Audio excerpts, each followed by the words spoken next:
Network News. At para sa detalye ng mga maiinit na balita, 2 bata kasama ang kanilang kasambahay patay sa sunog sa Iriga City, Camarines Sur. Kasama mo live mula sa RMN Naga si Radyoman Kevin Alba. RMN Live Reports. Patay ang 3 katao matapos ang nangyaring sunog sa lungsod ng Iriga, Camarines Sur. Ayon sa impormasyon, nangyari ang sunog bandang alas 2:30 ng madaling araw sa Nicoville Subdivision, Barangay San Nicolas ng nasabing lungsod. Patay sa naturang sunog ang 2 bata, edad 10 at 4 na taong gulang.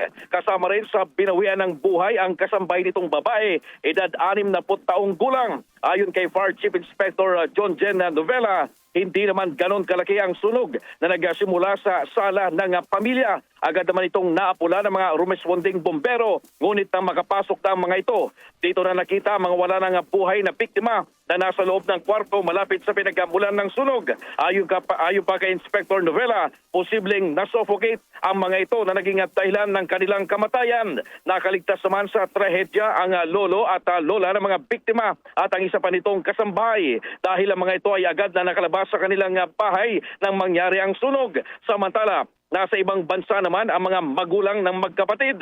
Patuloy naman ngayon ang investigasyon ng Bureau of Fire Protection Iriga sa kung ano ang sanhi ng insidente. Muli namang nanawagan sa publiko si Novela na maging maingat ang lahat dahil walang pinipiling oras ang mga ganitong sunog. Kasama mo sa RMN DWNX Naga, Radyoman Kevin Alba, Tatak. RMN! RMN Network News.